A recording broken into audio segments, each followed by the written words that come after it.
So it's my understanding that Tracy's going to be on in just a minute. So let's go ahead and get started. Okay, good morning and welcome. My name is Pam Clark-Reidenbach. I'm the Executive Director of the Northern Illinois Center for Nonprofit Excellence. And Billy Callahan, wave your hand, Billy, Associate Director at NICNE, welcome you this morning. We are really grateful that you've joined us for the third DEI training in a series of 4. And today we'll be focused on cultural competence. We are also deeply grateful for our partnership with the United Way of Northwest Illinois for providing funds through the Healing Illinois initiative to offer this free diversity, equity, and inclusion training for nonprofit staff, board members, and volunteers. We are so excited to have people from across the country joining us here in Rockford, Illinois, at the Center for Nonprofit Excellence to provide this really critical and important session for you. Recently, we also offered a Courageous Conversations Facilitators training. Some of you attended that training. If you attended and would like to join us for the Courageous Conversation community of practice to share best practices and learn from and with your peers each month, please put your email in the chat and we will share the Zoom link for the monthly sessions. We welcome all that would like to participate. We really would love to have you all as part of those conversations. And one of the co-facilitators of the community of practice is Ellen Almer. Wave to us, Ellen. She will be co-facilitating that with the Terra Flowers. So we're really excited about that conversation as well. So we can continue the work and learn from each other. And so we have Tracy with us, Billy. Awesome. So our presenter for today's session was also with us last month and was our facilitator for Courageous Conversations Facilitation Training. We are incredibly honored to have Traci O'Neill Ellis with us again today. She is a Chicago-based attorney, an HR executive, and frequent speaker on race, law, politics, equity, and racially inclusive leadership. She describes herself as a fierce advocate for social justice. Please join me in giving Traci a warm welcome. Thank you all. Thank you so much. And my apologies that I'm a few minutes late. Several of you may know that Dr. Adrienne Coleman was presenting this workshop. So it was not on my calendar, but her father passed away last week. And so I am jumping in as a partner of hers in this work to help her out. I'm sorry, my lighting is all off. And then an emergency meeting. I got summoned to an emergency meeting with the Board of Trustees of my regular job and had to attend that with them. So I apologize again for being late. But I'm really glad to be here with you all this morning. And thank you to those, I think I recognize some names or faces. So thank you to those who have been with me before and welcome to those who have not. We're going to be talking about cultural competency today and what is it, what it's not, what is it, and what do you do? So give me a moment while I share my screen and get the PowerPoint started.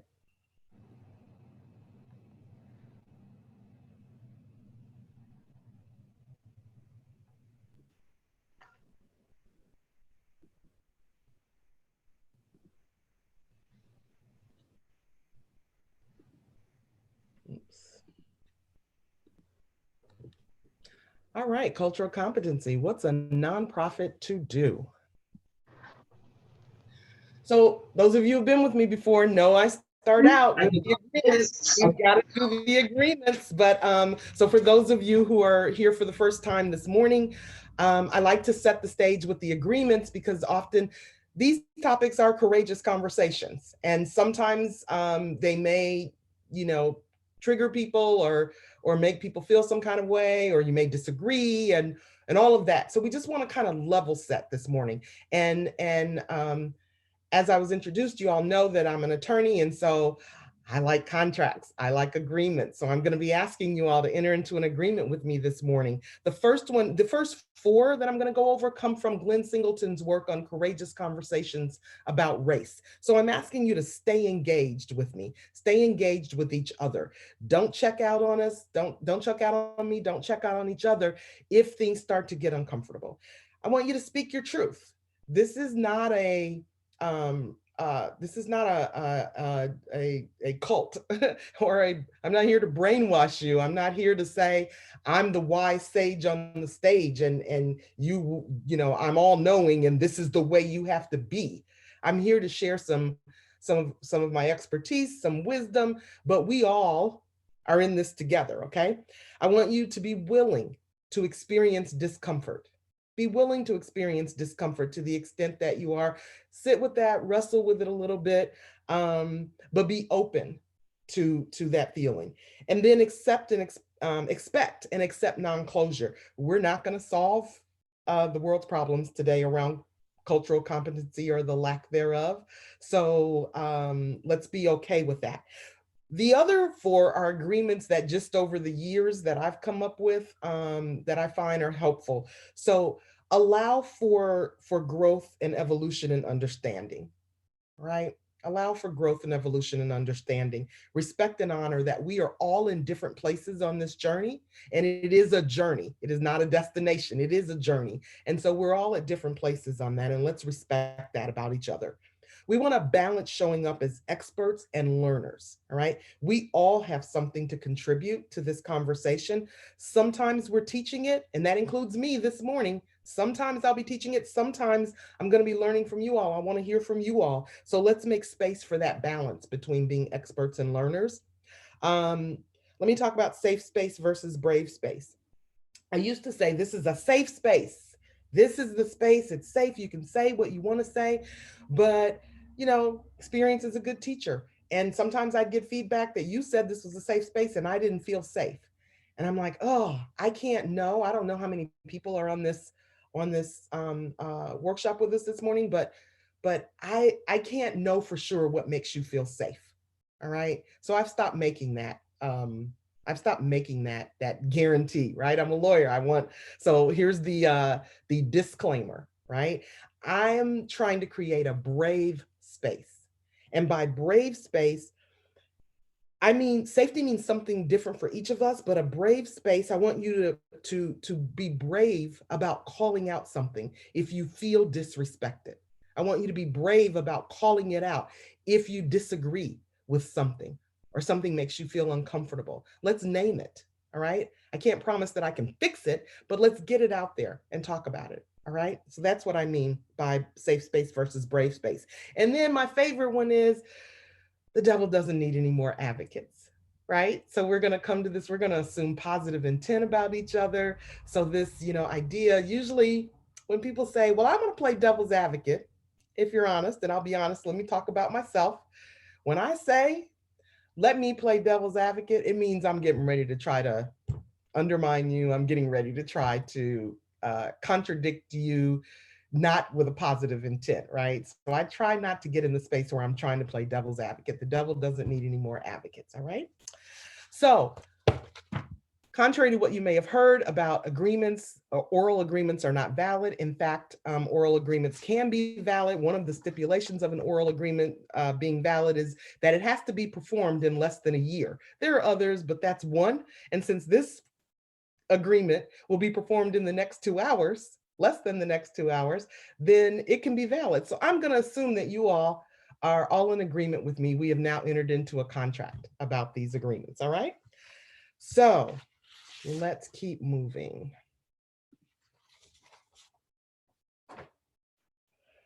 I'm going to jump right in because we want to talk about culture and cultural differences. And there's a social researcher whose first name I forget, but his last name is Hofstede. I believe he's from Sweden, who did extensive work. And his work on cultural differences and identifying these at the national level was his work, talking about like countries and identifying what are the cultural differences between countries and therefore how people who come together cross-culturally from different countries might approach things. But the application though can really get down to groups within a country as well. But I just want to kind of get you thinking about these things. I'm going to go through this pretty quickly because this is not where we're going to spend our time, but the majority of our time. But I do want to go through this, and I'm going to set my timer here so that I'm watching the time. Give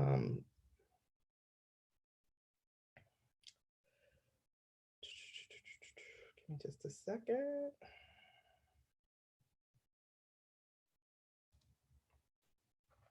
All right. So when Hofstede talked about individualism versus collectivism, what his research showed is that in individualistic societies, people define themselves in terms of I and their unique attributes. They value autonomy and independent thought, and the interests and goals of the individual prevail over the collective good.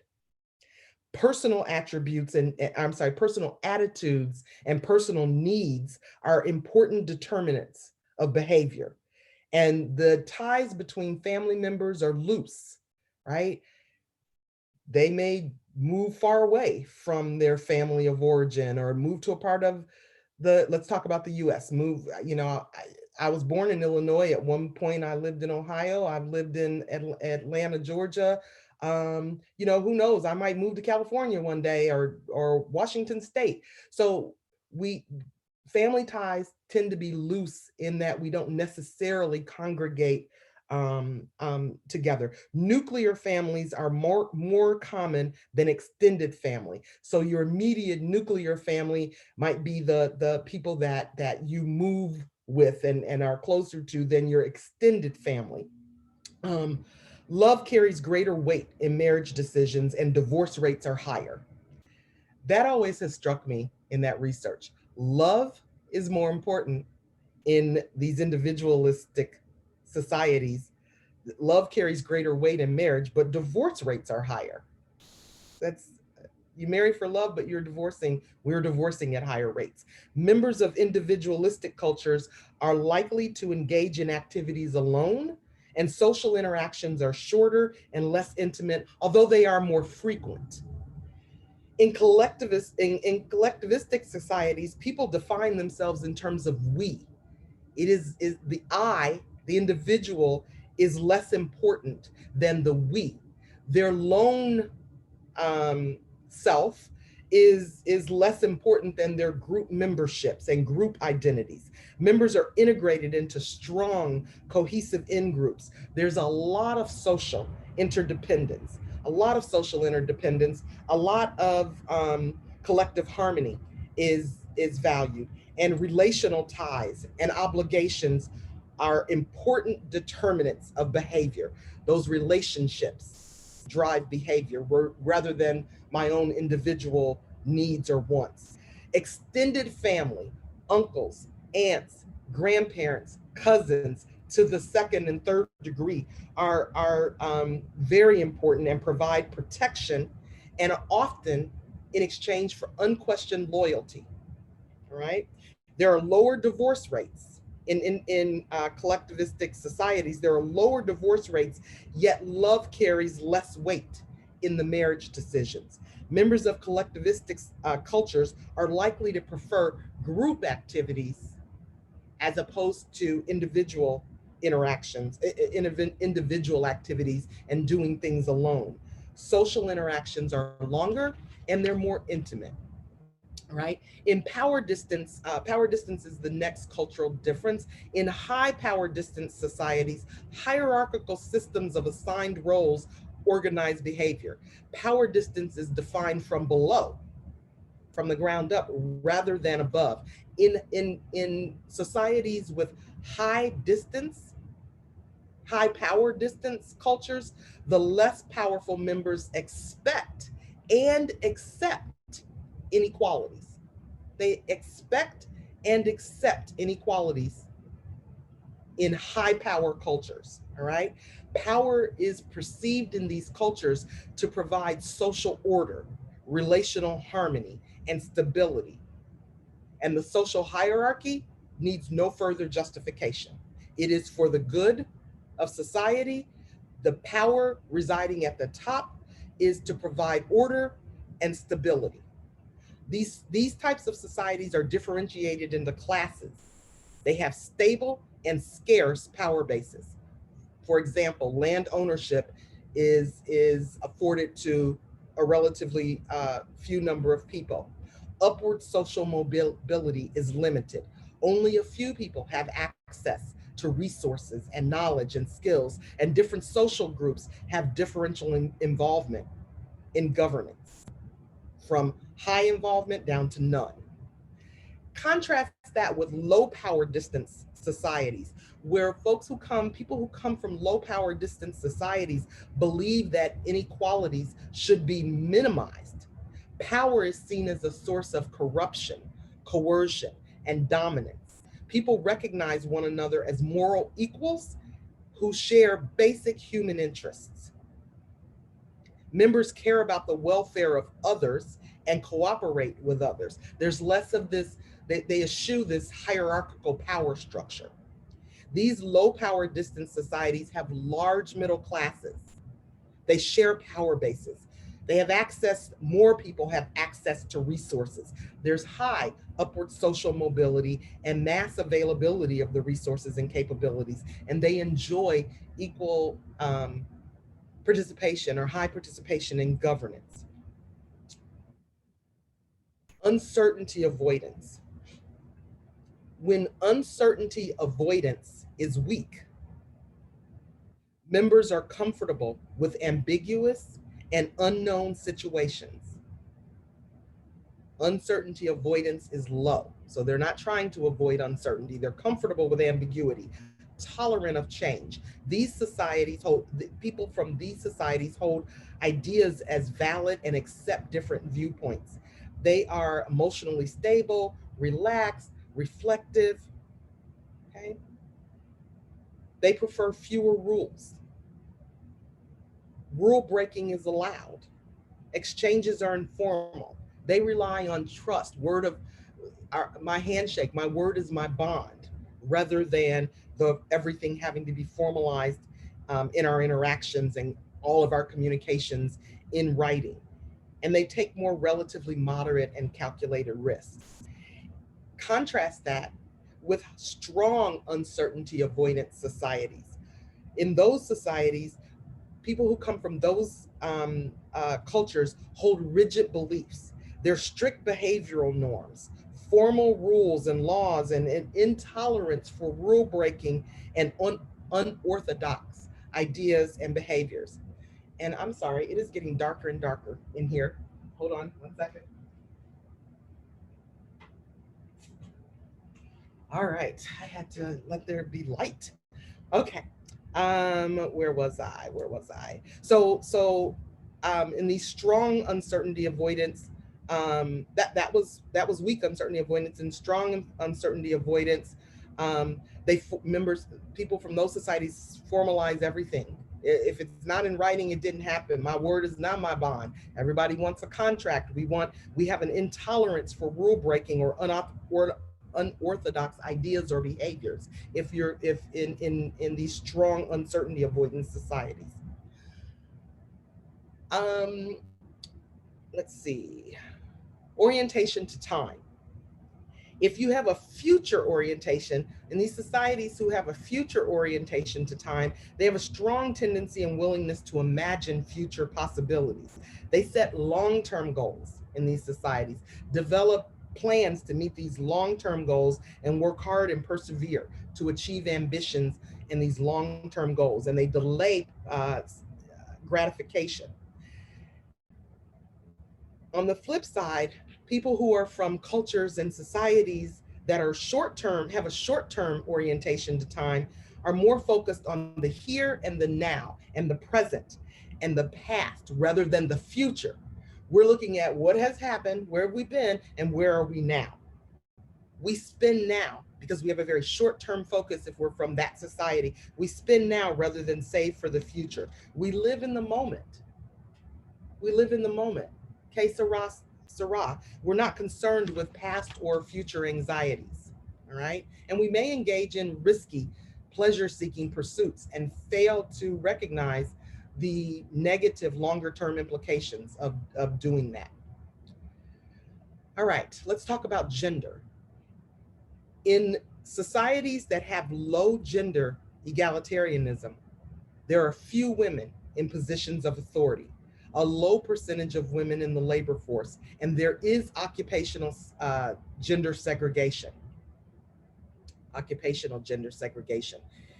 In these low gender egalitarianism societies, females have lower levels of education and literacy relative to the men in those societies.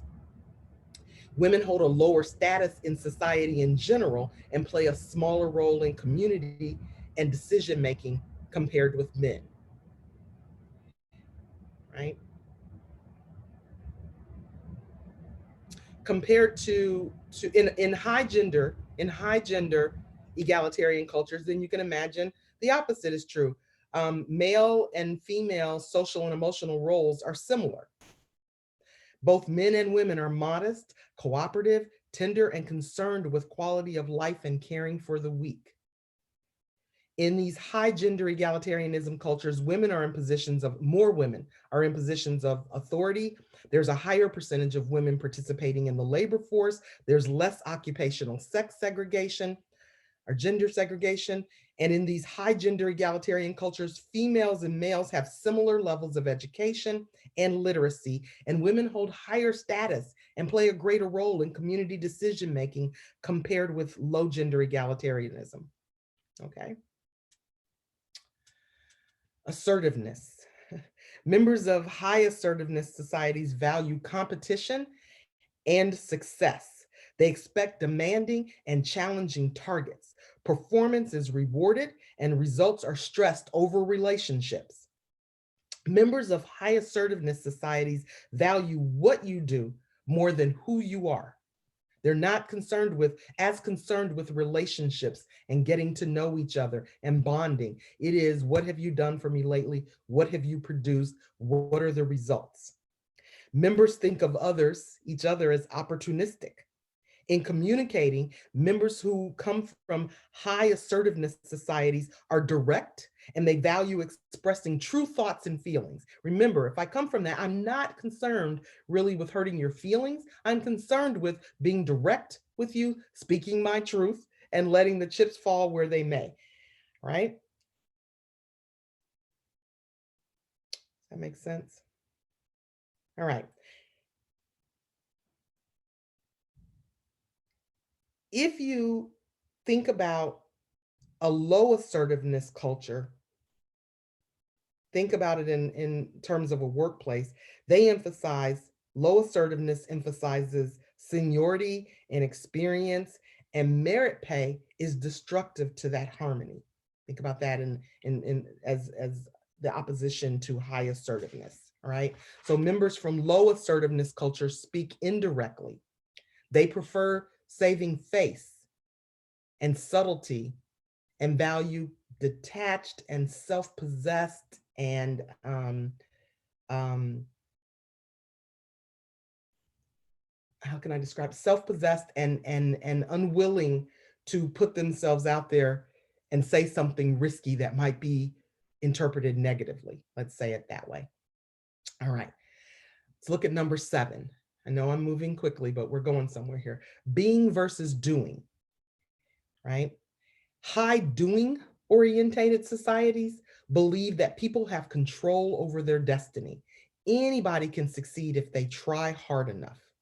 A doing orientation encourages self-assertion to master, direct, and change the natural and social environment to achieve group or individual goals, all right? Those societies value initiative. They value doing. What have you done for me lately? What are you doing about it? You see a problem? Don't come and tell me. What are you doing about it? All right. Members display a can-do attitude. That is the culture. in these societies. They stress performance and encourage and reward innovation and excellence. And these types of societies have a monochromatic, linear and limited view of time and a high sense of urgency. There is urgent, action is urgently needed now, all right? These high doing oriented societies believe that schooling and education are critical for success, and they value ongoing training and development and constant continuous improvement, all right? That's a doing orientation. A being orientation, in contrast, stresses fitting into the world as it is. People who come from these orientations focus on appreciating and understanding the world rather than trying to change, direct, or exploit it. Important values are world peace, unity with each other, unity with nature, protecting the environment. These being-oriented societies have a high regard. So people from these societies have a high regard for quality of life and feel that being motivated by money is inappropriate. These societies have a polychromatic approach to time. It is unending and circular. Remember, high-doing societies have a monochromatic approach to time, linear and limited. Being-oriented societies and people from those societies have a different approach. Time is unending and circular and a low sense of urgency. Human orientation. People who come from high human orientation societies believe that others are important, that concern extends to all people and all nature. High priority is given to altruism, benevolence, love, care for others.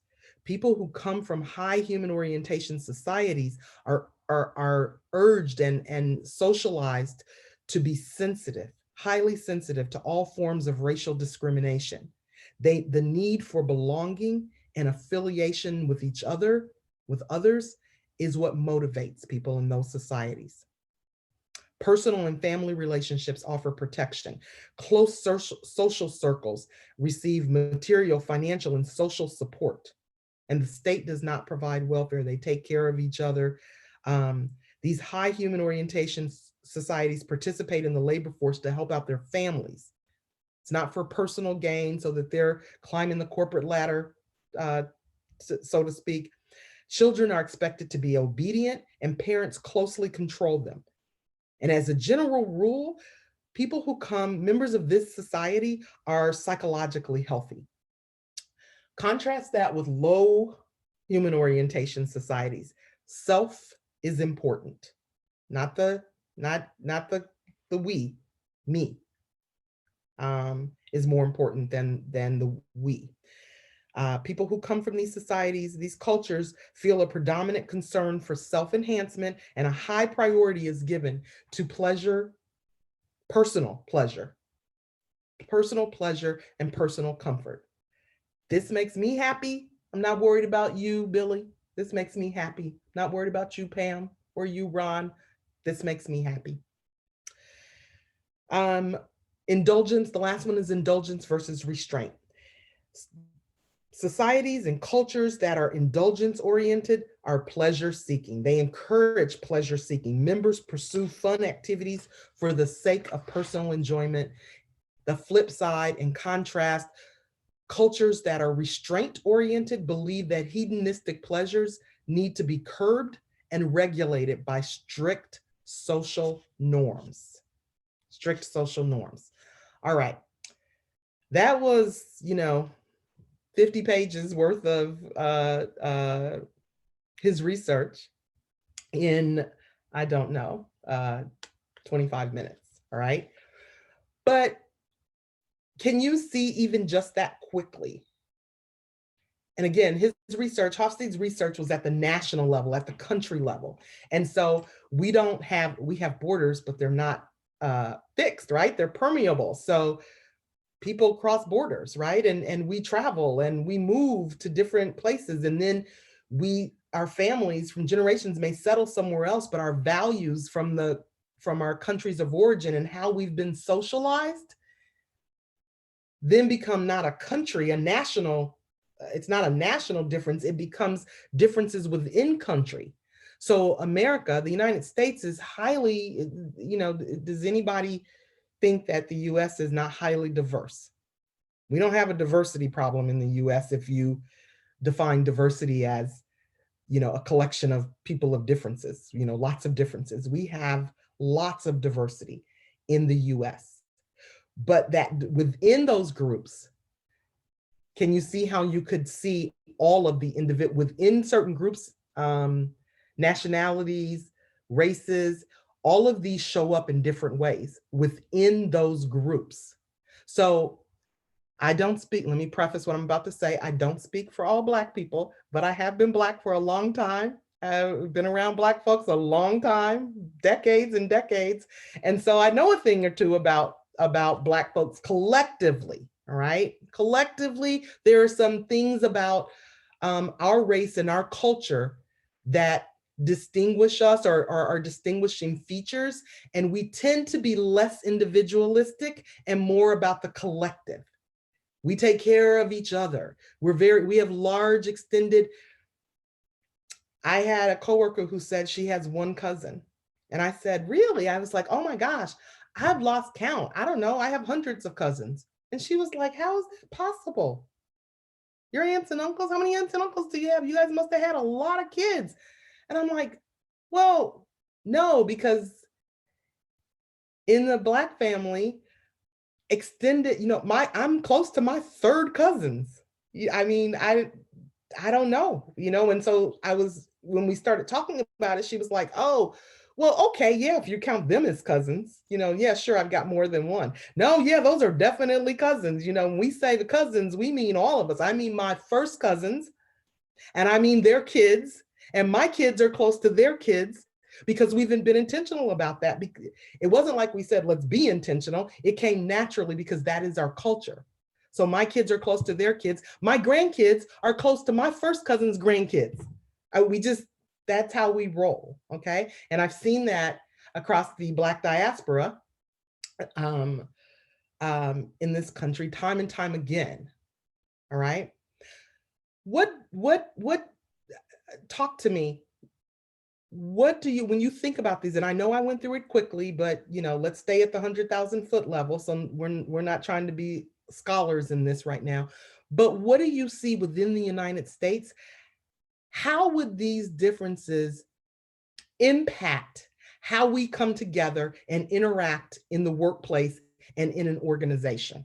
Can you give me some examples of how that might show up in your organization or in any organization? You don't have to, I'm not picking on yours.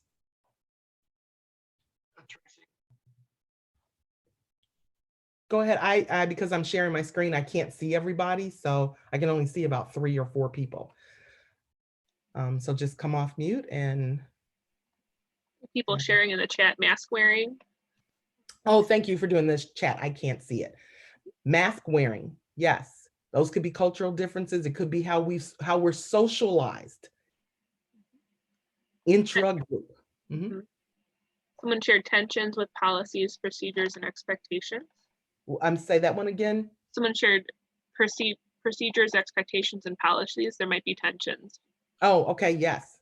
Because some folks come from a very rule-focused orientation and others come from a, okay, sarah, we're not over hierarchical or worried about rules. Mm-hmm.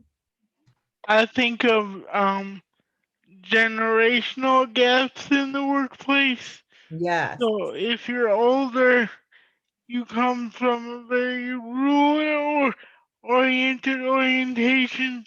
Yeah. But if you're younger, it seems to be more me-centered. Yes. So that causes friction. Yes. So I just had this conversation recently with my sons. They make me bite my nails. So my oldest son will be 31 in June, and my youngest son turned 27 in February. And their ideas of, for my generation, and I'll just tell you, I'll be 59 next Friday. So for me, as a 59-year-old, almost 59-year-old, my ideas of professionalism in the workplace are very different than my kids, my 31-year-old and 27-year-old ideas of professionalism in the workplace. And my son, my 31-year-old or almost 31-year-old, sent me a meme yesterday. It was, something about somebody in the workplace, and I was appalled by this. He thought it was hilarious. He was like, "Mom, we don't care about any of that stuff y'all care about." So that generational difference, Ron, is really a big difference in the workplace, and is a cultural difference, right? And if you're not culturally competent and in tune and sensitive to that, it can cause problems in the workplace. All right, for sure. Were there any other comments, Billy? They talked about professionalism in the workplace, paid time off. There can be different expectations about how much time you can take to spend with family.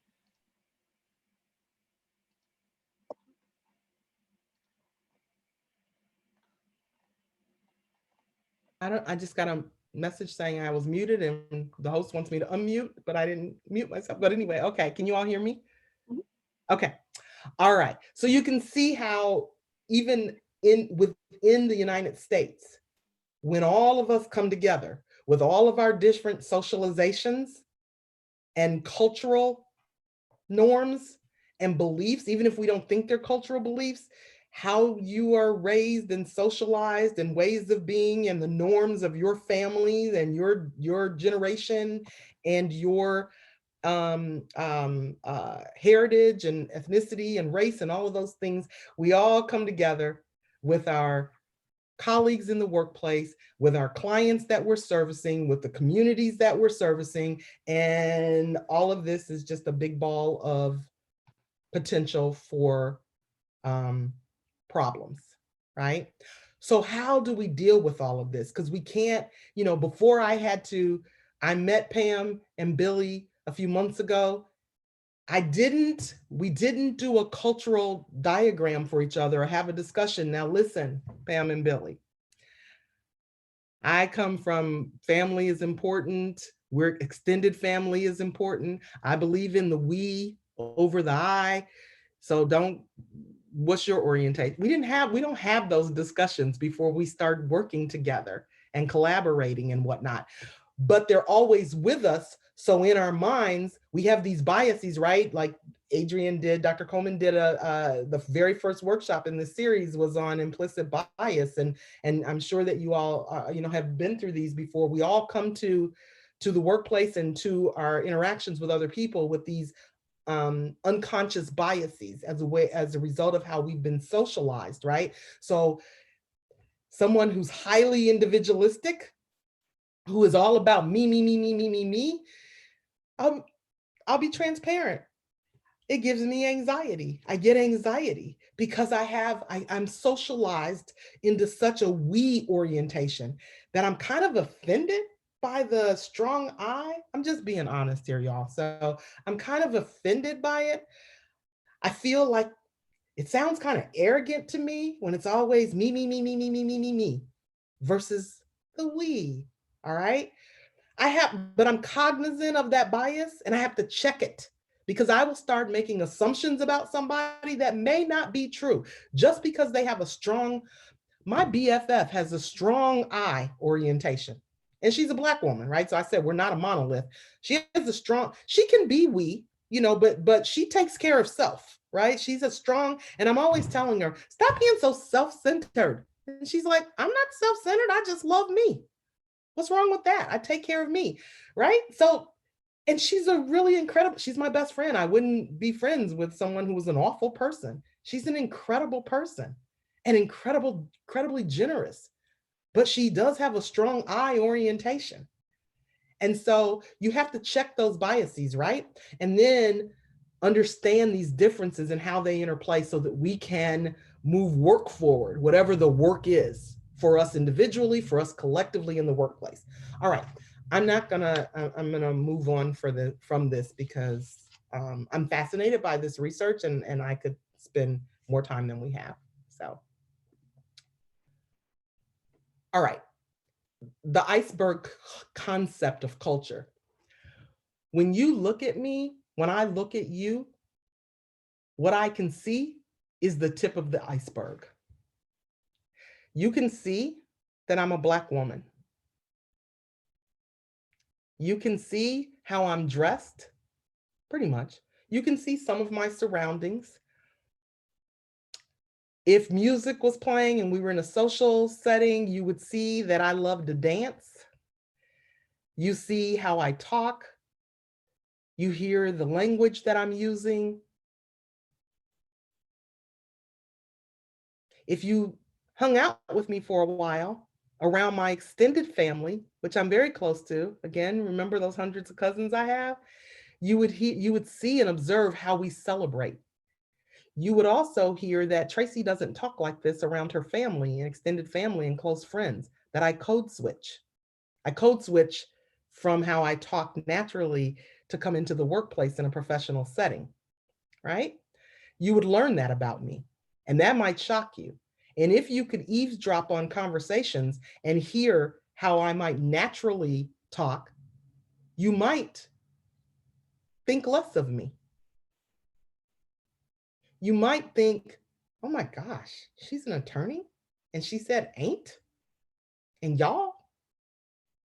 I might have said y'all earlier in this, but I don't exactly believe in I don't believe in reincarnation, but somehow I believe I was born in the South and somehow ended up being from Illinois. But I have a strong orientation to, and lived in Atlanta for almost 10 years, but have a strong orientation to, and was born in Southern Illinois, actually, which is different than the Chicago area. And so y'all, and it took me a long time not to call pop sody, you know, those types of things. But the games we play, how we celebrate around my friends and family, how we talk, it's all visual. You could all see it, and you could see it and you could observe it the more time you spend around me. So as we spend time with each other in the workplace, we can observe some cultural attributes, but they're all at the tip of the iceberg. There's so much more below that iceberg. There's so much more.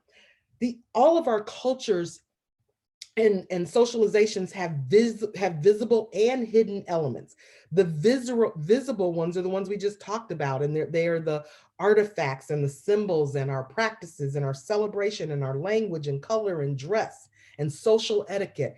And then those cultural differences, though, those visible cultural differences only are probably 10% or less of the totality of who we are in terms of our cultural identities. Beneath the tip, beneath what we can visually observe of the iceberg, there are all these cultural values, our cultural differences that include our values, our assumptions, our beliefs, which represent the remaining 90% of our cultural identities. All right. That makes sense. So I like to, there are lots of definitions, you know, but I like to center us every time I do a workshop and we're talking about in unconscious or implicit bias. I'd give a generic definition so that we can at least, you know, like for the purposes of the day, this is the definition. When I did the one a few weeks ago on equity, I gave here's a definition, 1 or 2 definitions of equity. I like to level set. So this isn't the only definition and it doesn't encompass everything, and there are multiple definitions, but this is one that I frequently use, all right? And you can read it there for yourself, but basically this cultural and linguistic competence is a set of behaviors, congruent behaviors, and our attitudes and policies and practices that come together in a system, agency, or among professionals, or even people, if we were socially interacting, that enable us to work effectively, build relationships effectively in cross-cultural situations. Culture is referring to what we just talked about, those patterns, the integrated patterns of our human behavior, our language, our thought, our communications, our actions, our customs, our traditions, our beliefs, our race, our ethnicity, our religion, our social groups. You will see me, you could hear me if you spent time around me, say things that would signal to you that I am a woman of faith, and particularly a Christian faith. Okay? And you would learn that about me. Though that's one of my cultural identities. There are others, right? We all come from, some of us are agnostic, some of us are atheists, some of us are Buddhists, some of us are Catholic, it goes on and on, all right? With respect to religion, it's the same in the others. I am Black, and some people are white, some people are Asian, some people are Hispanic. So it goes on and on. Those are all the ones that you can see. But these cultural collection of identities then come together in the workplace or in an organization, and are how we interact with our consumers, our clients, our members, our communities, and whatnot. So that's a generic kind of high level definition of cultural competency. And it requires that organizations have a defined set of values and principles and demonstrate behaviors and attitudes and policies and structures that enable us to work effectively cross-culturally. We have to have the capacity to value diversity. We have to have the capacity to conduct a self-assessment, to be self-aware organizationally and individually. We've got to have the capacity to manage the dynamics of differences. We've got to have the capacity to acquire and institutionalize cultural knowledge, all right, and adapt to diversity and the cultural context of the communities that we serve and the clients and members that we serve in our organizations. And we've got to incorporate all of that into policymaking, administration, practice, service delivery, and we've got to systematically involve our clients, our communities, our members, our key stakeholders in the work. Cultural competence then is a developmental process that evolves over time. And so I always refer to this as a journey, not a destination. It is an evolution over an extended period of time. And both individually and organizationally, we are all at different levels of awareness, knowledge, and skills along this cultural competence continuum. All right. And we're going to talk about the continuum a little bit, but the principles organizationally for cultural competency, there might be 100. Here's, I don't know, there's 9 or 10, right? That I think are really important. We need to define culture broadly, because again, it's more than what we can visually see. What we visually see, again, is this much, but there's that much to our cultural identities. So we need to define culture broadly. We have to value our clients. And I'm going to use clients, but whoever you're serving. If you've got members, then I mean members. If you're serving communities, contextualize it for you. But we've got to value our clients' cultural beliefs, which then suggests what? We need to know them. Right? We need to know who we're serving. All right. But we need to value our clients' cultural beliefs rather than taking our own and laying over our own cultural beliefs over those that we are serving. We need to recognize the complexity in language interpretation. So and my example just flew out of my head. There are phrases and ways that we talk and things that we say that have different meaning to different people. So I'll give you one that is somewhat of a, let me go back to, because I'm Black and I know a lot, I've been Black all my life. I know a lot about being Black. A trigger in the Black community around language is when a white person says, and someone just said this to me this week, "You're so articulate." Now, articulate generally is a compliment, right? But it is a microaggression to us being frequently to Black people, to me, all right? Because it suggests, because of his history, historically, all of the history, you can't remove the historical context, there is a belief that Black people are not as intelligent, that we're less than. So when you bring that to a conversation and you tell a Black person that they are articulate, that means something. And it's not always well received. I didn't receive that well. I didn't say anything, but in that moment, but that's how there's complexity in language interpretation. But if you don't know that, and there are a million different examples, but if you don't know that, you might be intending to compliment me. And really what you're doing is firing a dart at me, right? So if, for example, you wanted to say something to me about, Traci, your series of workshops, rather than say you're so articulate, because then it's like you didn't expect that I would know how to talk. The compliment would be in the content of your workshop. The delivery of your workshop was so helpful to me. I learned a lot. You did a great job. Those are the ways that you'd issue a compliment. All right, just one example. Organizations and individuals need to facilitate learning between providers and communities. You got to facilitate that learning and involve the community. This one, I wish I had put this one in orange, since my color scheme is orange. I wish I had really called this one out, bolded it. Involve the community, the clients that you're serving, in defining and addressing their needs. We talked about that in equity, and we'll talk about it in a little bit more. Collaborate with other agencies, just like cross collaboration individually, because we aren't all knowing. We are not all knowing. So collaborate with other agencies so that, you don't have to go out and learn everything on your own. This agency knows something, that agency has an expertise in this. Let's collaborate with each other. Professionalize your staff hiring and training. It's not whosoever will come. It's not, listen, I need a warm body because we've got 100 kids showing up in 2 weeks. When I say staff hiring, I mean volunteer as well, all right?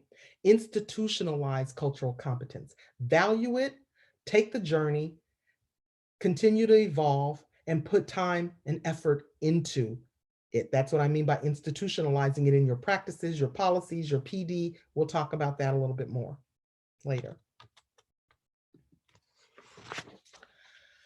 So, cultural competency, cultural awareness, cultural sensitivity, what's the difference? Anybody?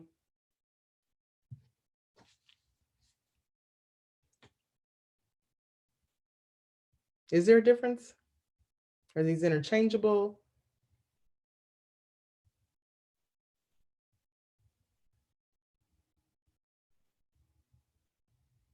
Is there anything in the chat, Billy? No? Not at this time. People are thinking. Nobody wants to say because it sounds like a trick question. And so, all right. I'm gonna let you off the hook. So there is a difference. They're not interchangeable. So when we're talking about becoming culturally competent and being in a culturally competent organization, this is emphasizing the idea of effectively operating in different cultural contexts and allowing our practices to reach different cultural groups. Your cultural knowledge, your cultural sensitivity, your cultural awareness don't include the concept of, I have to operate effectively, all right? Although they imply some understanding of cultural similarities and differences, they don't include action, and they definitely do not include structural and systemic change. You're aware, you're sensitive, but is that driving change? No, it is the motivation to become competent and really ultimately proficient, but let's stick with competent. It's the drive to become culturally competent that will drive policies and practices and ways of service delivery and how your programs are designed, and will create systemic and structural change. All right, that's the difference. So let's talk about, I mentioned a minute ago, this cultural proficiency continuum. And we're going to stay here for a little bit, all right, and try to unpack this. And the cultural proficiency continuum starts at the bottom of the continuum with cultural destructiveness, and then you can see it goes up to cultural proficiency, right? We're focused here on cultural competency, and if you get to cultural competency, the leap to cultural proficiency is the journey is not as arduous, not as many twists and turns, not as many roadblocks and obstacles, and easier to get to. So how do we become personally, culturally competent? First, let's understand there is this continuum, all right? And we're all in different places on it. So cultural destructiveness. That means that you see the difference. You understand that there is a difference, but you don't like it. You don't want to deal with it. You don't value it. You want to destroy it. That's the see the difference, stomp it out. You assert dominance of your own cultural norms over others. It is a polarization stance. Cultural incapacity. You see the difference and you aren't trying to destroy it, but you seek to make it wrong by refusing to engage with the differences, and you marginalize others with cultural differences from you.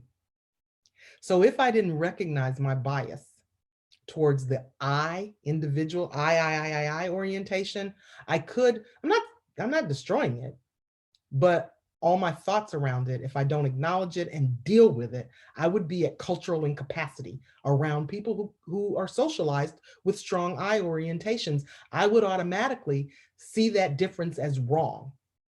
Gosh, they're self-centered. Gosh, they're arrogant.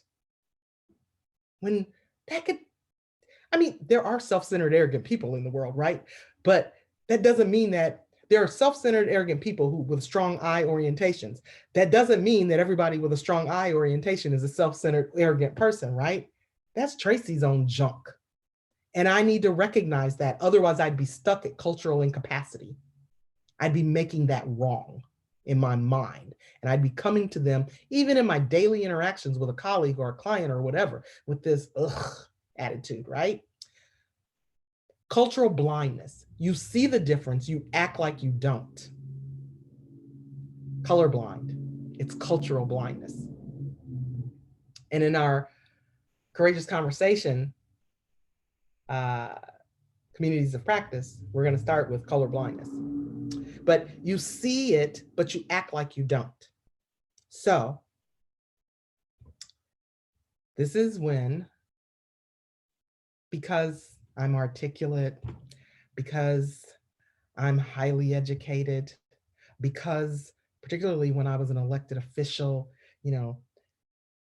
white people would say to me frequently, and even some, who have been friends of mine, but now we understand each other and they value our cultural differences and whatnot. So my friends, my white friends and white family members, don't say when I look at you, Tracy, I don't see color.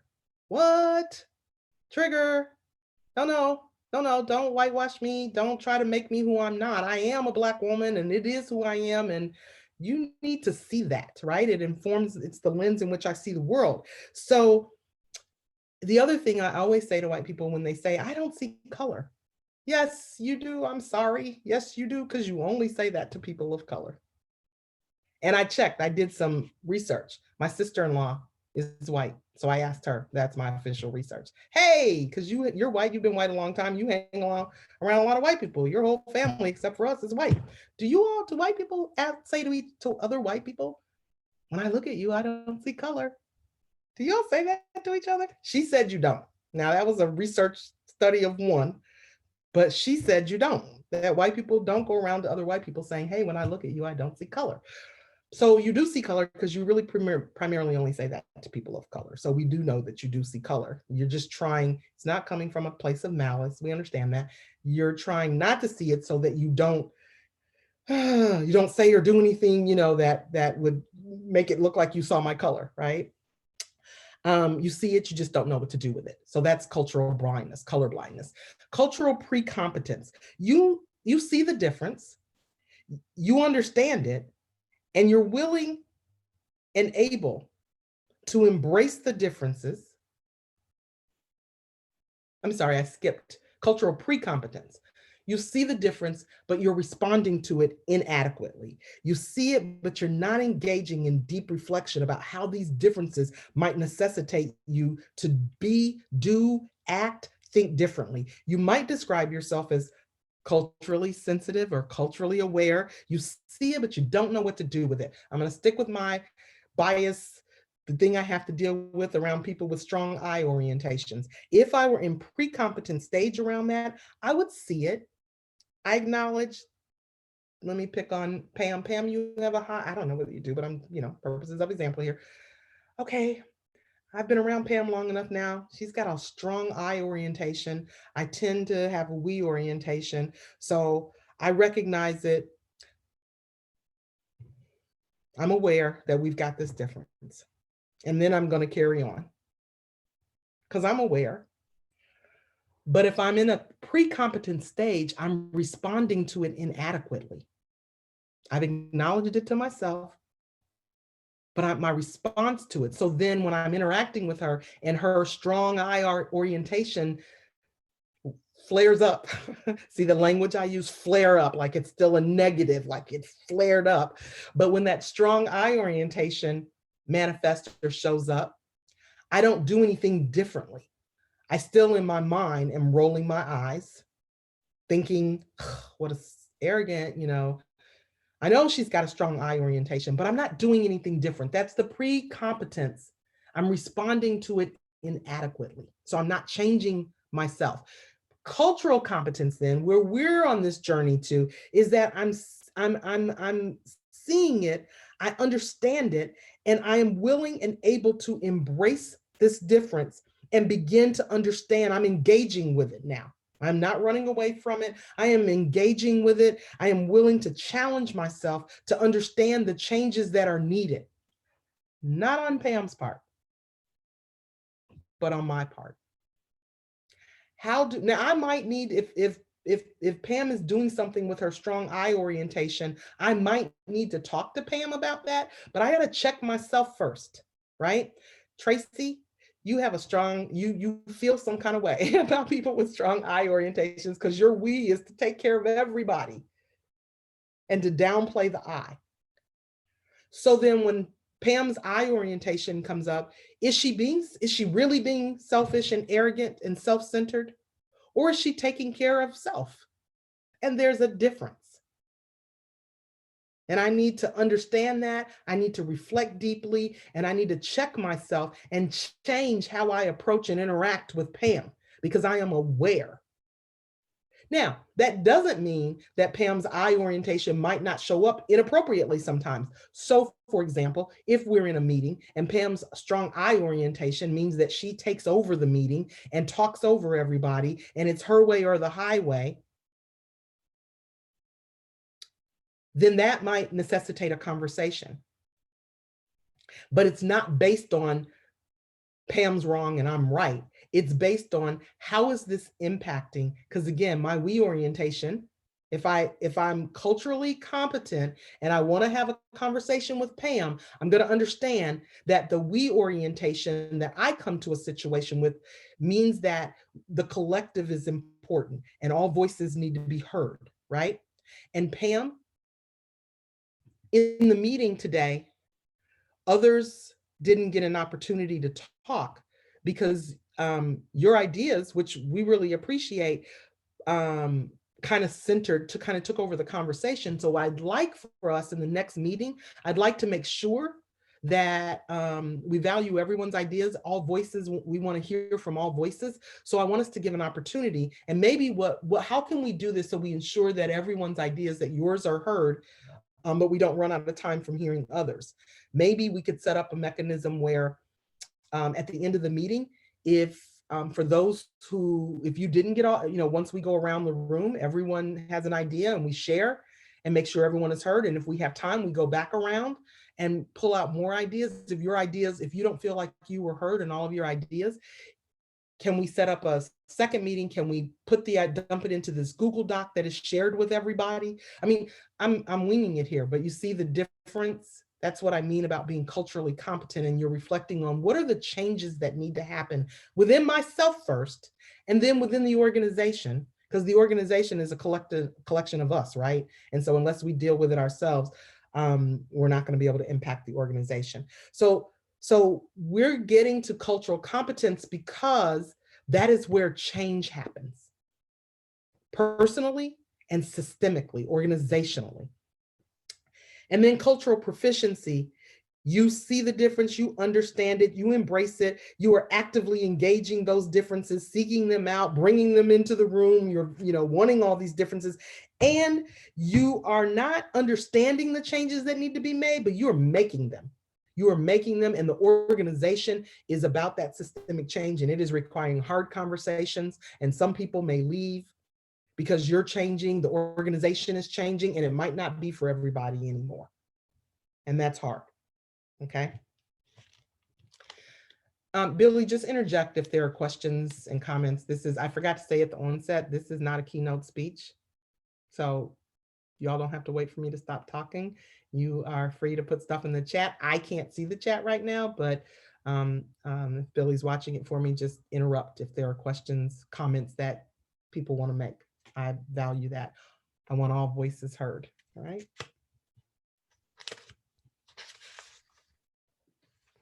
So we're gonna stick with the, well,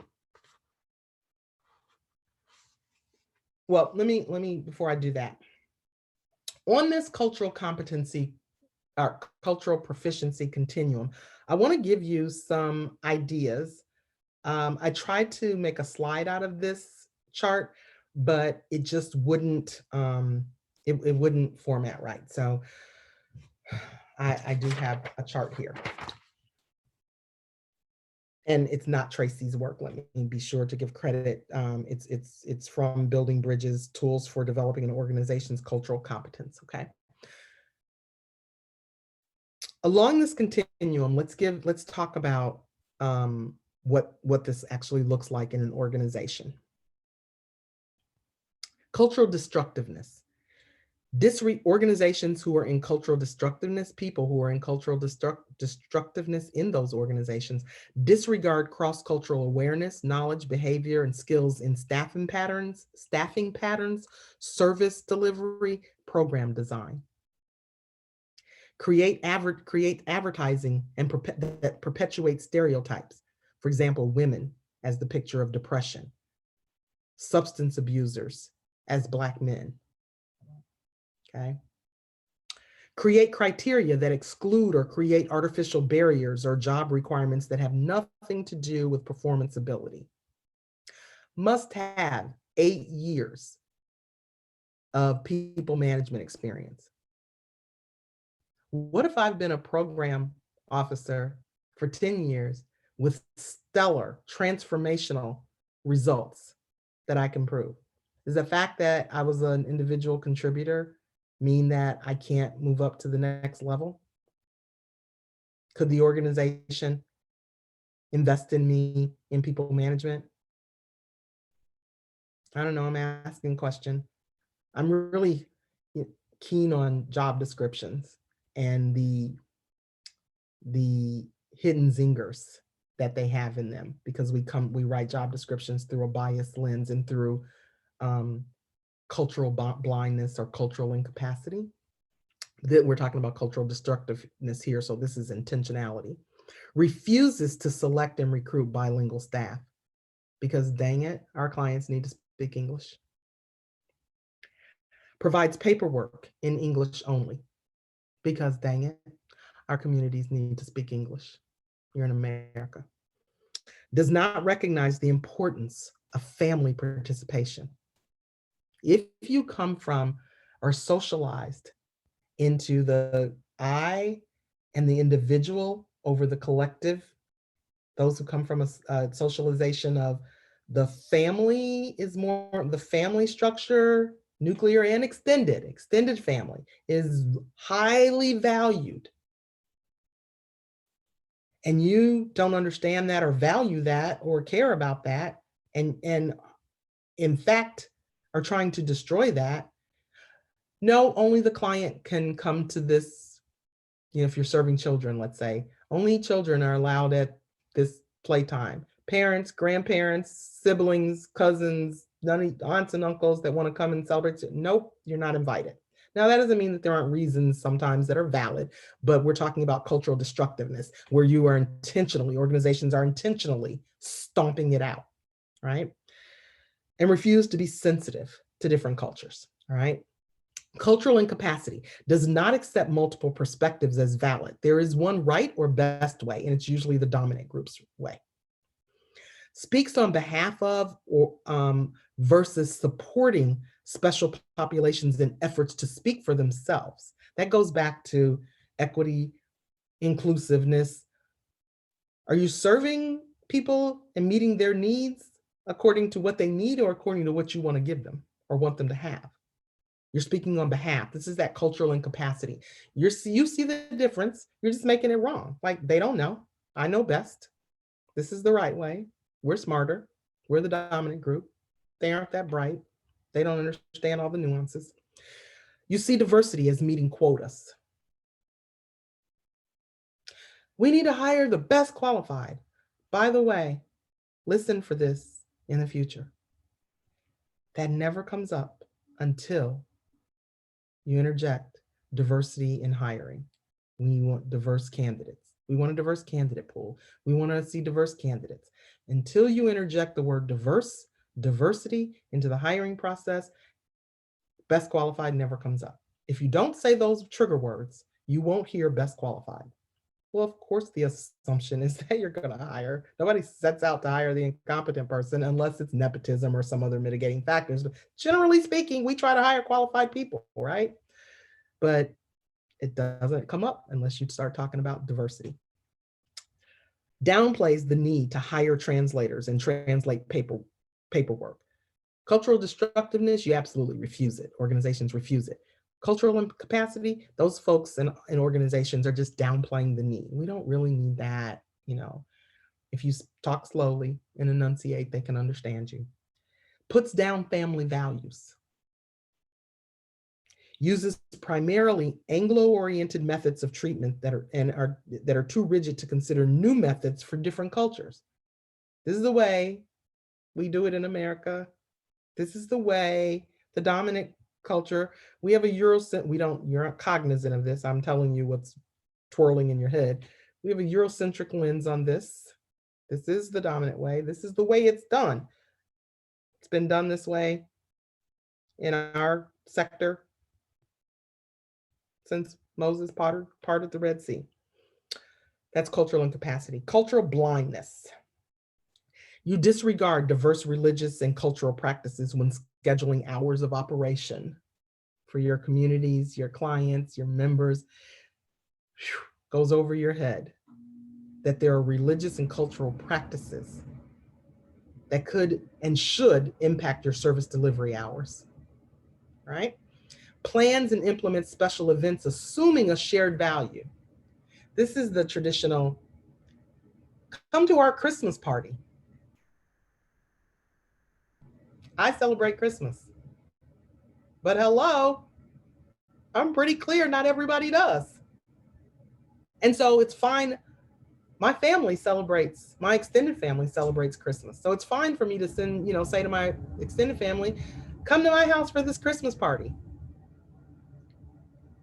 It is not okay for me as Chief Human Resources Officer and Chief Equity Officer and Chief Legal Officer at the organization that employs me in my day job. It is not okay for me in those roles to issue an invitation to employees to come to the organization's Christmas party. That's not okay. That is not okay. All right. Does not recognize or compensate for specialized skills or actively objects to compensation for specialized skills. This has to do with your staffing and your hiring. If you have someone from the community that you serve who brings knowledge that you need, and yet you don't value that, and well, we'll start them at the bottom. Okay. Requires all sessions to be conducted in English, regardless of individual or family needs. Is rigid about following paperwork requirements. Nope, you missed, yep, you did Form A123, but you missed Form B26. Sorry. Ignores the strength of the family unit. Could be in the context of a support system for your client. But you're ignoring the strength of that extended family unit, the strength of the extended family unit. Lacks training to provide special services to historically marginalized communities. And you aren't humble enough. The organization does not operate with humility to acknowledge that you lack training in dealing with, fill in the blank, Black men, Black youth, Asian women.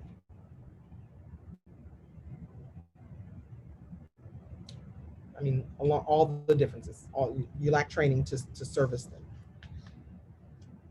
Let's move to cultural pre-competence. You're exhibiting emerging visual representation of all ethnicities, genders as active and valued community members.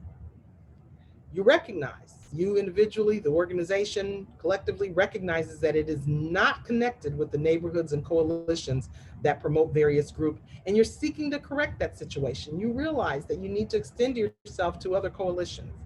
You're soliciting diversity feedback from all staff at all levels on a regular basis. You're at pre-competence and you recognize these differences. You recognize the organization's high dropout rate of participants, clients, members from historically marginalized communities. You recognize it and want to do something about it. You recognize that the paperwork and bureaucracy built in to your systems are driving individuals and families away. You recognize the lack of training for staff, and you're willing to implement a culturally appropriate training program. You recognize that staff have cultural limitations, and you encourage training. All right, that's cultural pre-competence. Cultural competence. The organizations who are culturally competent, now listen for the differences. Provide regular staff training in cultural competence and its relationship to service delivery. It's not just generic training, it's specifically tied to your service delivery, and the connections are made, the dots are connected. You ensure, these organizations are ensuring that all written and visual material is respectful in multiple languages, including Braille, with an emphasis on the value of difference. Culturally competent organizations implement culturally competent plans and evaluate periodically for effectiveness. Your work, your planning, your service delivery models, your program designs are done through a culturally competent lens. These organizations are balancing bilingual staff and customer ratios and providing support to staff for other languages and skills. Culturally competent organizations are establishing committees to revise paperwork, program literature for bilingual customers, clients, communities. It's not just that you recognize it, pre-competence, you recognize, wow, this is a problem. Culturally competent organizations are actually doing something about it, right? You're screening for culturally offensive material and deleting from written and spoken communication. So you're screening your recruiting, staff recruiting material. And you're not saying, we seek highly diverse, we value diversity and we're seeking qualified people, qualified diverse people. You know, you're looking at that, right? Because can we assume that none of our organizations intentionally to set out to hire incompetent people? Of course you want them to be qualified. You're checking yourself for what is qualified. Is it through one lens Do you have a rigid set? Has this been the job description, the boilerplate, if you will, of the job description since that job was created 15 years ago? Are you really looking at the language that you're using? In the bottom of your job description, where it says, you know, necessary required skills, must be able to sit for extended periods of time, must be able to walk, must be able to lift 50 pounds. My job description used to say must be able to lift 50 pounds. And I said, why? What am I doing as Chief Human Resources Officer, Chief Equity Officer, and Chief Legal Officer that I need to lift 50 pounds? I mean, I can, but it's a requirement? No, that got put in there back before we were sensitive to this stuff. And it's just, it kept going and kept going and kept going. But if I couldn't lift 50 pounds, if I were a woman with some limitations and disabilities that prevented me from lifting 50 pounds, and I saw that in a job description, it could inhibit me from even applying. Okay? Takes responsibility for bringing families into the fold, where as appropriate, but families into the fold for training purposes, for service delivery, for support for your clients, and includes cultural issues in your training plans. And when you move to cultural proficiency, it just amps it up. It takes it a step further with the structural changes. You're providing services in languages that meet the needs of populations served. You're taking proactive stances on the advancement of cultural competence within the community. You're providing modeling and training to other organizations on diversity and cultural competency and inclusion, because you're seen as your expertise is noted in the field. And you're seen as a model organization for this work. You're streamlining your paperwork and ensuring that all material is in multiple languages. You're offering phone line services in multiple languages. You're valuing families and their cultures and committing to educating family on issues critical to treatment success. Not just if you provide drug treatment and I'm a recovering addict, you're not just providing it to me, you understand the importance of family. And not just, yes, your family is important, Tracy, so make sure that, you know, when you go home, you talk to your family. No, you're bringing my family in because you understand how critical that is. And you're helping train my family on treatment protocols that, you know, things they can do that will be helpful to my recovery as an addict. You display sensitivity to cultural issues and provide education,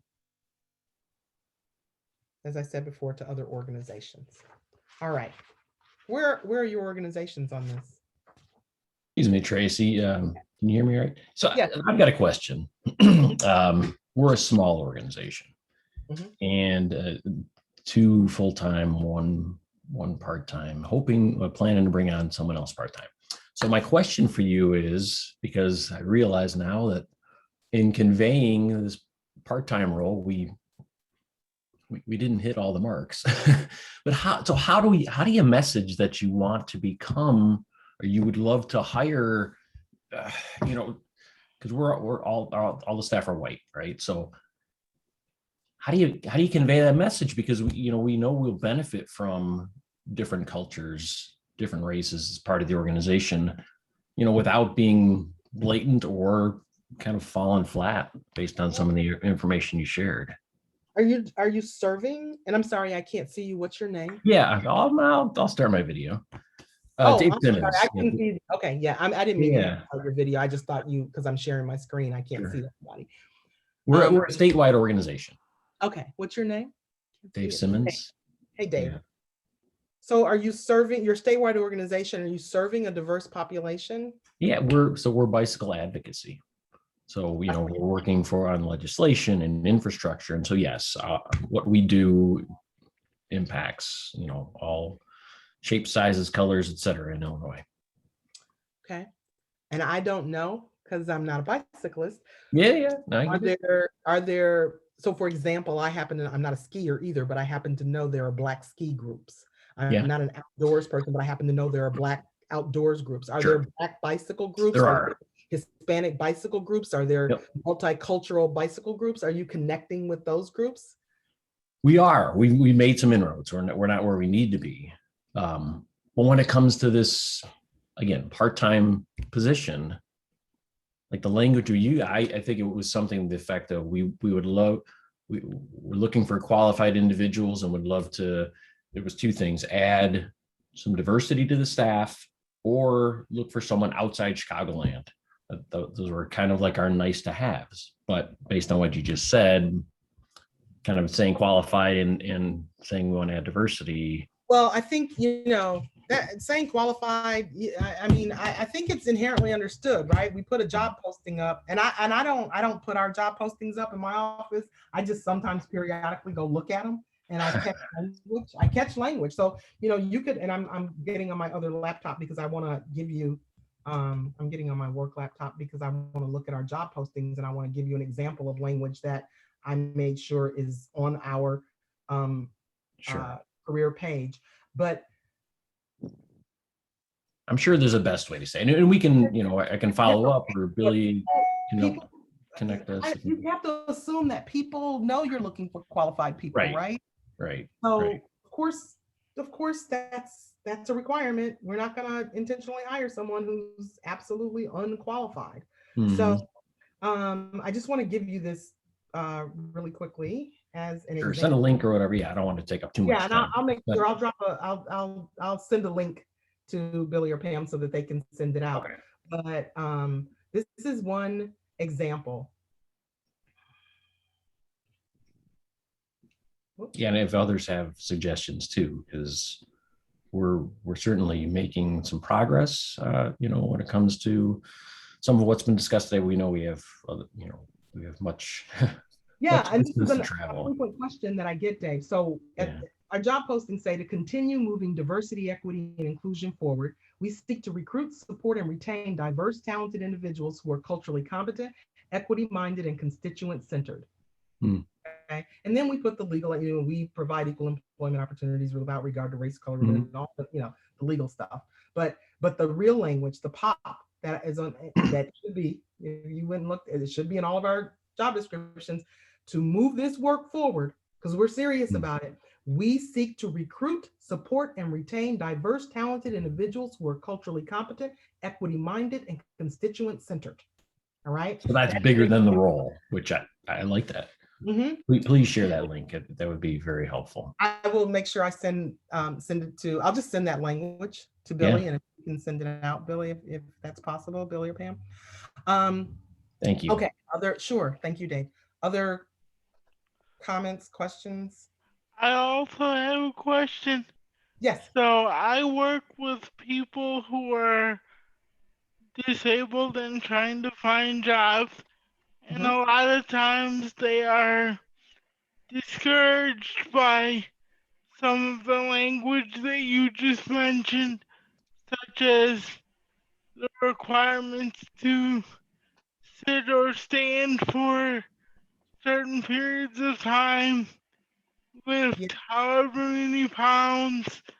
So, is there a legal recourse that they have for these things, or what should I tell them about talking to employers about reasonable accommodations? Yes, if someone sees something in an ad, in a job posting, I gave you one about my own when I applied. I was like, really? I gotta lift 50 pounds? Yes, we have that too for most of our jobs. Yes. So some of our facilities jobs, you do need to be able to lift 50 pounds. So if that's an accurate requirement, then it's an accurate requirement. But this idea of this boilerplate language, so for first of all, for all of us in our organizations, those certainly who are in hiring, you need to be looking at your job descriptions, those postings that you're putting in there to make sure, are those requirements really requirements? For people with disabilities who are encountering those requirements, during the interview, I certainly would suggest that when they get to the part about, do you have any questions? It is fair game Absolutely. And I encourage people to advocate for themselves to say, I noticed in your description that it says that you need to lift 50 pounds. Would I, if I were successful and to be successful, do I in fact need to be able to lift 50 pounds? And let them answer that, because I promise you the answer is going to be no. For most of them, it's just, they'll be looking like, oh, wait, is that in our, oh, somebody bring up the job post. I mean, that's just holdover boilerplate language. Yeah. If in fact there, someone with, for example, and this is where it gets hard, Ron, employment discrimination is hard to prove, right? We got all these employment discrimination laws. It's very hard to prove, all right? And if I didn't get a job, I don't really know that it was because I was discriminated against. Right. I was disabled, unless someone says something, or I happen to know that the person, well, you hired someone, you said that they must have 5 years of this experience, must have a bachelor's degree and need that experience. I have 5 years of this, I've got the required, I've got all the things. And if I happen to know that, in fact, you required a law degree, but you hired Billy who doesn't have a law degree, then now I'm suspect, right? But then you've got to know that. And typically as applicants, we don't end up knowing those things. But it's when you know those things, is there legal recourse? Yes. The problem is you don't know those things, right? Right. And you know, did the person they hire, do you in fact have to lift those 50 pounds? And I think that's where organizations and the advocacy comes in, because organizations need to be, this isn't, again, you know, our agreements at the beginning, assume positive intent. Organizations, most of them, unless they're in cultural destructiveness or incapacity, aren't really intentionally doing this, right? Again, this is boilerplate language somebody made up 50 years ago, and this crap stays in our job descriptions, right? And so it takes awareness and pointing it out. So these advocacy groups, this is important to be training and teaching organizations this. This is how you get culturally competent, all right? And it is a journey, but yes, there can be legal recourse. It's just hard to get the facts and knowledge that you need to go after the organizations. Okay, thank you. You're welcome. I want to share one comment from the chat. Someone also remarked about hiring practices. Oftentimes people are using things like Indeed or resume aggregators, and the algorithms when people apply to jobs often have bias that isn't immediately visible, but people might be cut from even the possibility of an interview automatically by the software. Yep. AI, artificial intelligence, there's research that shows that it is discriminatory against people of color. And I don't have all the science behind it, but I have seen that research, and it's something that is beginning to be, I'm imagining that within the next 12 to 18 months, or sooner, my presentations and workshops are going to be including information about this, because it is becoming more prevalent. We ordered at my job, COVID related, these scanners, kiosks that will scan you for temperature and that. So when you walk in, you just put your face on it, it automatically scans. And then after we ordered 500 of them, I don't know, might have been 200, whatever. We ordered a bunch. Research came out that that particular brand model had been determined to be or was being accused. I'll say it that way. The manufacturer was accused of that AI, that artificial intelligence that was able to do that, of being biased towards dark skin. So dark skin was ringing in at higher temperatures than white skin. All right. So those types of things are out there and happening. So as technology ramps up, that bias is there, bias in algorithms. Again, who's coding this? It gets back to who's at the table, who's in the room, who's doing the coding, who's creating those algorithms. If they're not culturally competent and sensitive to that and are coming to coding and creating algorithms through one lens, that could happen. Because if you're not sensitive and aware and willing to do something about it, right? Then what needs to happen, and I don't understand the science, but what needs to happen to prevent that bias doesn't happen, because it requires you to do something different, all right? Okay, So where are my, so looking at the scale, I just want you to think, this is just, we're gonna just take 2 or 3 minutes for you to think, just think for yourself, not so much about your organization, think for yourself. If you know, about yourself, where are you? Do you view human differences as positive and a cause for celebration? Do you never do that? Sometimes, occasionally, fairly often, always. Are you aware of the assumptions that you hold about people of cultures different from your own? Have you done that deep reflective work and had that honest conversation with yourself? Are you aware that in order to learn more about others, you need to understand and be prepared to share your own culture? Do you understand that you have a culture?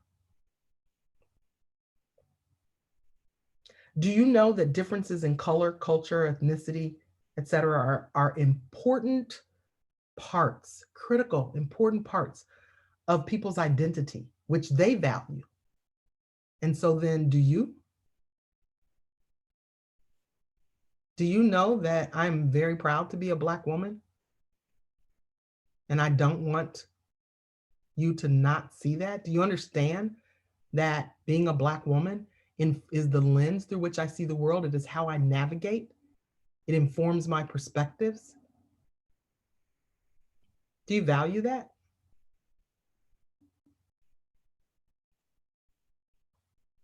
So then you won't hide behind colorblindness? Do you recognize that stereotypical attitudes and discriminatory actions, micro and macroaggressions, can dehumanize, even encourage violence against individuals because of their membership in groups, which are different than your own? Are you cognizant of that? Do you reflect on that? Do you think about that?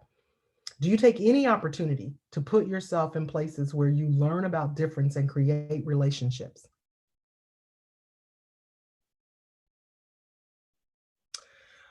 The first time I was running for school board, so an elected official, so I'm campaigning and I'm out meeting with constituent groups, and a group of parents wanted to meet with me. So I met with them, and so they could share their concerns about U46 and hear my perspective, because they're deciding whether or not they support my candidacy or not. And this group of parents, it was about 4 or 5 women that I met for coffee at a little coffee shop. And they said to me, literally, she said, when I went to this school district, we value diversity, and I value diversity. We all value diversity. Our friends, our kids have diverse friendships and whatnot, but lately this school district seems hell-bent on diversity being mandated. And so now my kids are in classes with all the classes Black and brown. Where's the diversity in that?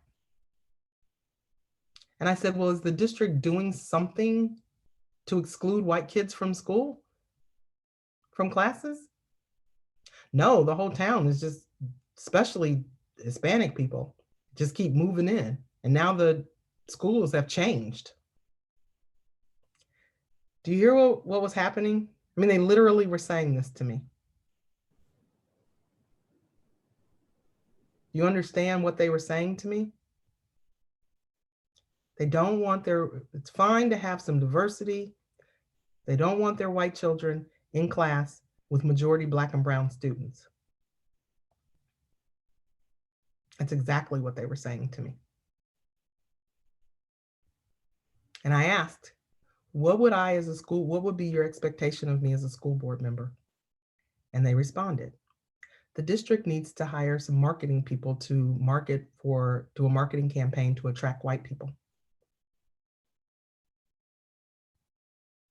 Okay. They didn't realize how dehumanizing that is.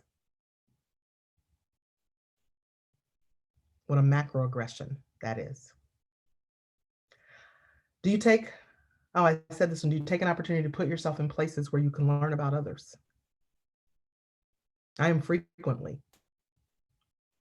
People of color are frequently the only ones in a room, or one of very few. So these white students, these parents were used to their kids not being the only ones or one of a few.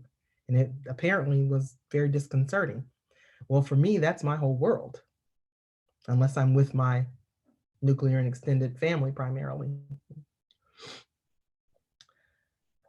I'm able to adapt. Are you able to adapt your communication style to effectively communicate with people who communicate in ways that are different than your own?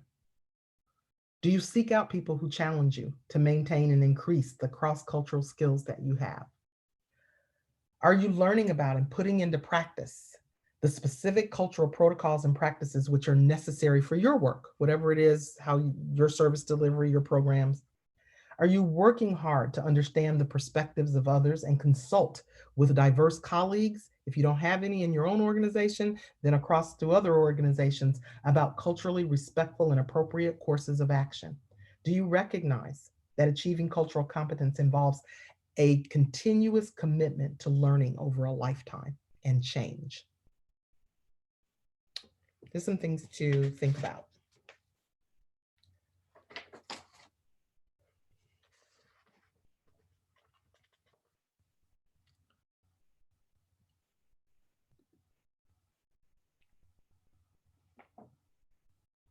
So thinking about your organization, what does this continuum mean in your nonprofit? How do you assess, how are you going to assess where you all are? What are you going to look for? What are you going to do? If you decide, if you think that your organization is in cultural destructiveness, I suggest you start looking for another job. I don't have anything positive to say about that. It's a very hostile, it's a polarizing, it's a damaging place. If you think your organization is in cultural incapacity, you want to start to think, who needs our help? Who needs what we're selling or providing? How do you know that for sure? You got to go back and start really challenging everything you think you know, that your organization knows, right? I'm talking organization now.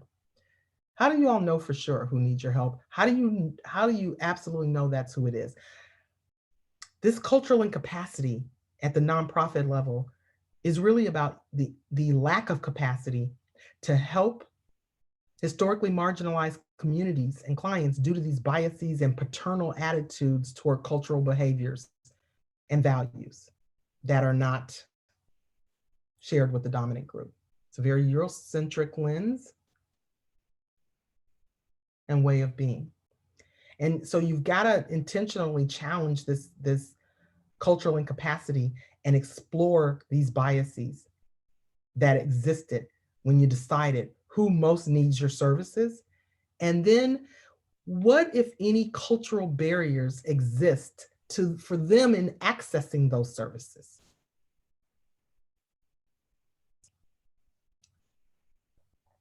That means that you're going to use data to look at your outcomes, right? And evaluation methods to ensure that your programs are designed and are culturally relevant and appropriate. Cultural blindness. Are your interventions effective? For whom? That blindness occurs when organizations and your funders are giving priority to standard approaches and practices used by dominant cultures and are ignoring approaches that are client-centric and effective, but just not mainstream. And I know you all are subject to your funders' requirements, but as these funders move to include more evidence-based requirements for program delivery, it's important, maybe more important, but still important to consider the approaches that have not yet received, that are not yet mainstream. How do you find them? You listen to people from the communities you're serving. You connect and collaborate with Who are you serving? What issues are you trying to resolve in the community? Connect with those folks and the organizations that are serving them, because they know best.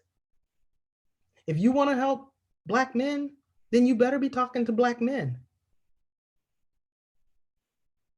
and connecting with collaborating with organizations that are serving Black men. Same for Black youth, same for Asian youth, same for Hispanic women. Whatever your target audience is, you better be connecting with the that are on the ground in the communities, living, interacting, working, socializing with your clients. And allow for some flexibility in your program designs and customizing approaches that make room to address. Because remember, cultural competence is seeing it, understanding it, and then reflecting on making it, and then getting to cultural proficiency is your wreck and shop, right? But right now, we just want to start creating some change.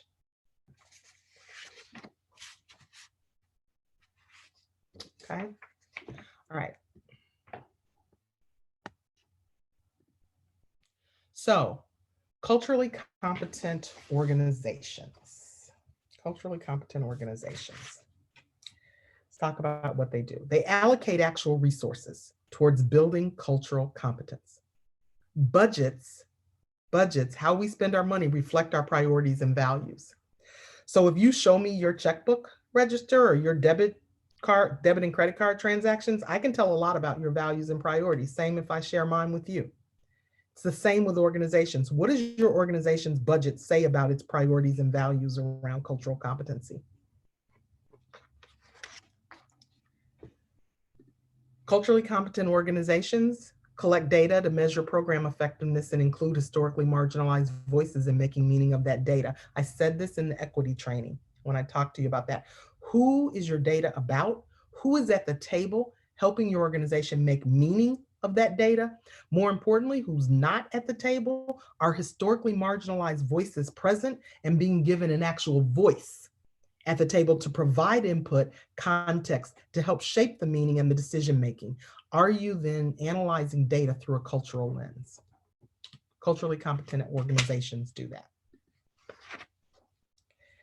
In your program design, this goes back to you understand who you serve, where to find them, and you give them what they need, not what you want them to have.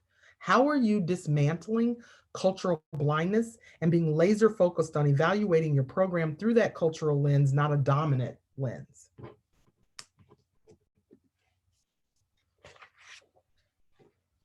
You're ensuring meaningful diversity in your workforce, including from the client member community populations you serve, and you recognize that diversity without cultural competency is not effective. You need both.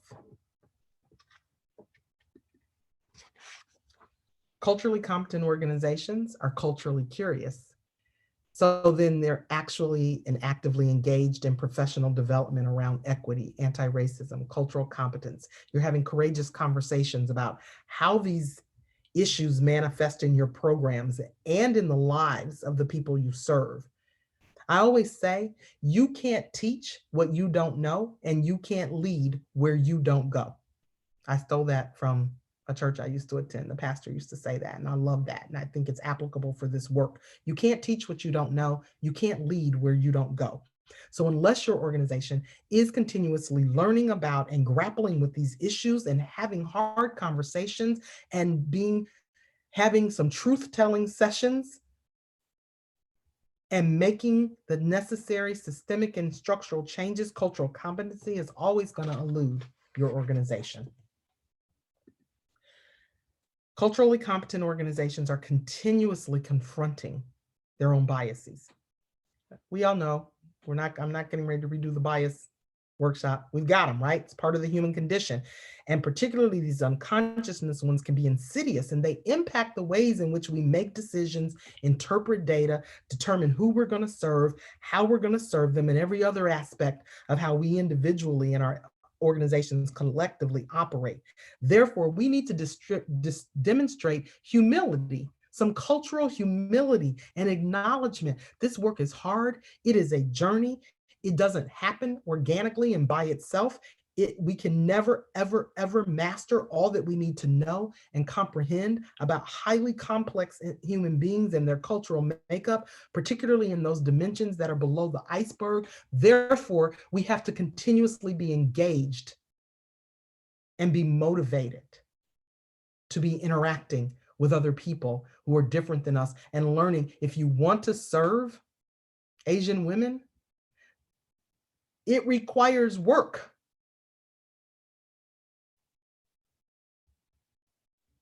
If you want to serve the Asian community in helping with the violence that they are experiencing that is absolutely racialized,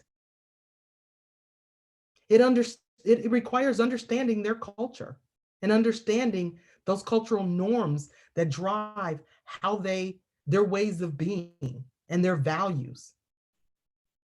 You can't just roll up in with your dominant view, whatever that dominant view is, and think that you're going to serve them in the way that you want to serve them. All right. Culturally competent organizations take work. And I wonder where your organization is. So we have 3 or 4 minutes left. And I want comments, questions, closing thoughts. I'm going to stop sharing so that, because now I can see you all. I also am going to plug my laptop in because it says it's going to die soon. Glad I stopped sharing and could see that message.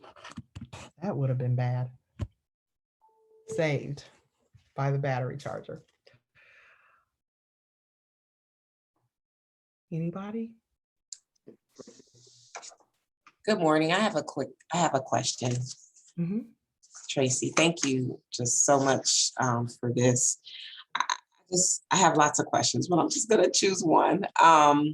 You know, is there a resource or tools that you would recommend that we can start to utilize to evaluate our systems, you know, our policies, our position descriptions, just resources that we're able to utilize? I think, you know, for us and maybe other organizations, when we begin this work, there's so much information out there. How do you validate which ones are truly best practices or best for your organizations? And so there's just so much to just really decipher through. And I just wonder if there are resources that you can point us to start to do this self-evaluation, but specifically when it comes to, you know, so you gave great examples, but just some concrete things that we can start to utilize. There's I think it's called the Beloved Community Audit. I'm going to put that in the Beloved Community Audit. Whoops, I'm sorry. I just sent that in a private message. Sorry. Let me send it again. There we go. That should go to everyone. So take a look at that. There certainly are organizations that are doing this work. Courageous Conversations is an organization that leads courageous conversations about race. They're centered in the education space, but I promise you, you can substitute students for clients, teachers for program managers, and program deliveries, you know, service delivery. So it's applicable. So don't shy away from looking at Courageous Conversations frameworks, because it's about education specifically, because it has broad application. There's an organization, if you Google, I think it's Wake to Work to, nope, I'm sorry. Wake to Woke to Woke to Work. Google Wake to Work, Woke to Work. I can't remember the organization name off the top of my head. They've got a great framework for nonprofits on moving this work forward. All right, those are a couple of resources.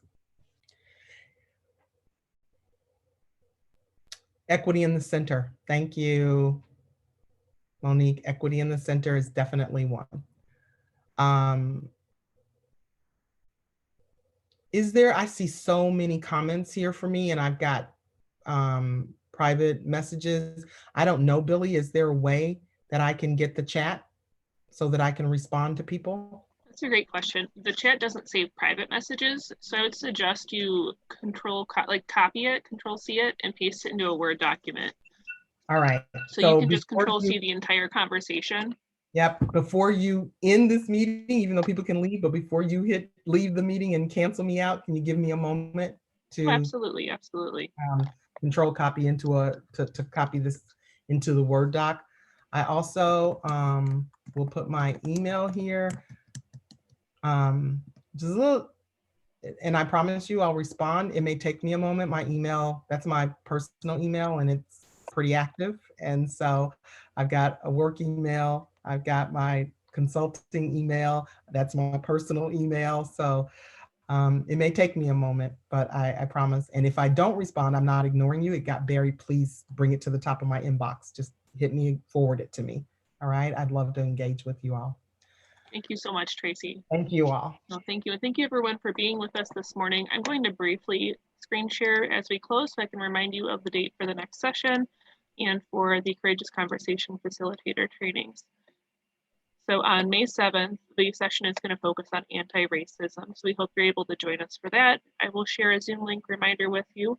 Also going to share the recording for today's session and the resources shared in today's chat. And for that Courageous Conversation Facilitators training that happened on March 19th, the community of practice sessions are beginning this month. So on the 16th, I did see some emails drafted in the chat. I will include you in the